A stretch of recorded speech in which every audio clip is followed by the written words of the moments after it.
لیکن اللہ نے جو کتاب تم پر نازل کی ہے اس کی نسبت اللہ گواہی دیتا ہے کہ اس نے اپنے علم سے نازل کی ہے، اور فرشتے بھی گواہی دیتے ہیں، اور گواہ تو اللہ ہی کافی ہے۔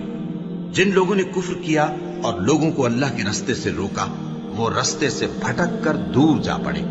جو لوگ کافر ہوئے اور ظلم کرتے رہے، اللہ ان کو بخشنے والا نہیں اور نہ انہیں رستہ ہی دکھائے گا، ہاں سوائے دوزخ کے رستے کے جس میں وہ ہمیشہ ہمیشہ رہیں گے، اور یہ بات اللہ کو آسان ہے۔